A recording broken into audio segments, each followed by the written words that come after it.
Suella Braverman's trip to Rwanda has been covered by the Daily Telegraph, not by the BBC, so it's imperative to read the articles in the Daily Telegraph, in the Sunday Telegraph today. I'm going to summarise them. They've been written by Charles Hymas and Camilla Turner, and they're very interesting.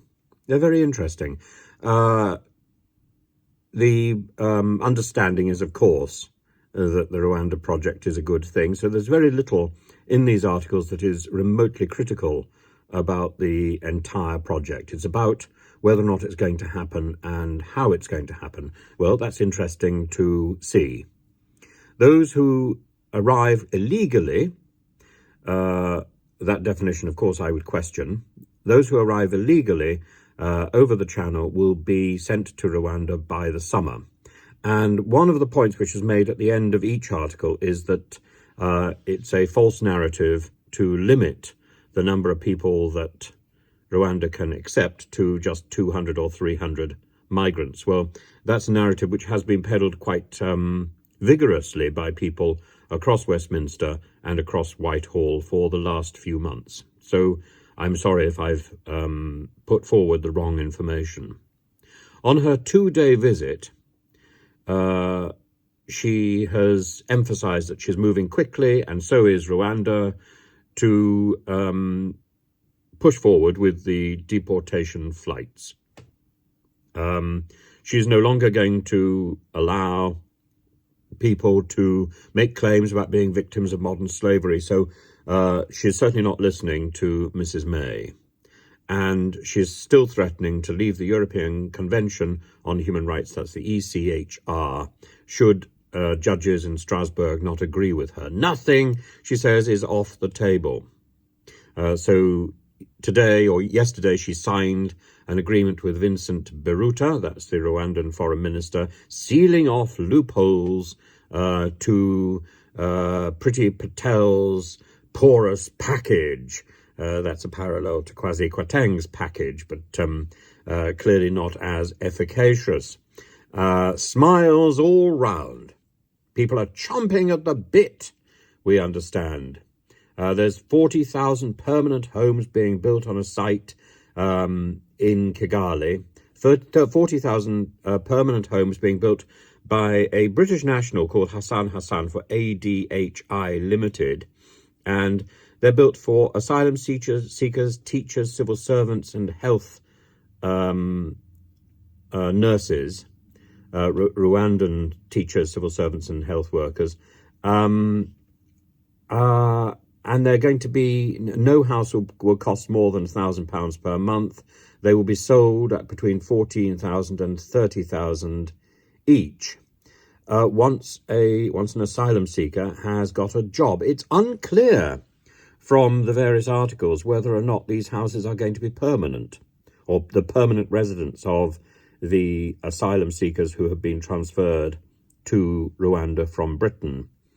And this is not at all clear. What is clear is Suella Braverman's joyful delight at walking around these houses and admiring the building, the speed of the building, built in 2 weeks by 10 workers, each one, and beautifully fitted. The interior design is praised. She says houses have a really beautiful, high quality interior, welcoming. Well, I like your interior design. Impressive speed, speedy rollout. But as I say, it's very confused.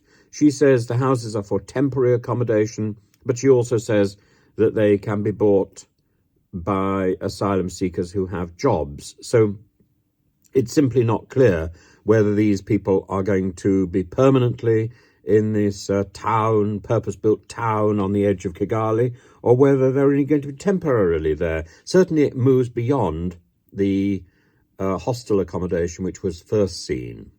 And Suella Braverman expects that, given the fact that the Court of Appeal is due to make a final judgment in June, she expects the first deportations by the end of the summer, and some measures have already been taken by the Home Office against last-minute injunctions.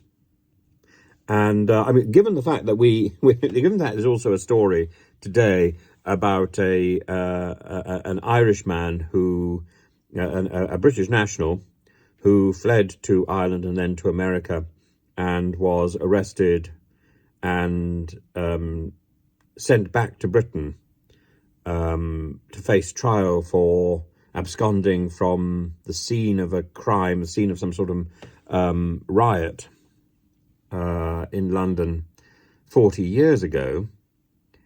It is extraordinary, and he was found not guilty, of course.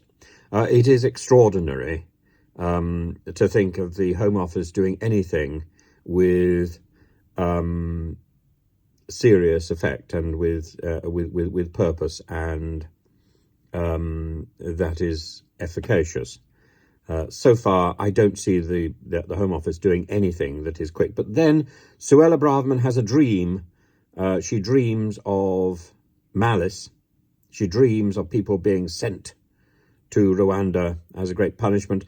It doesn't make very much sense. The whole thing doesn't make very much sense. Her smiles of satisfaction, presumably she's having a sort of waking dream at this moment. It's disturbing. It's disturbing to see somebody in the ecstasies of dreaming and being recorded by the Daily Telegraph moment by moment.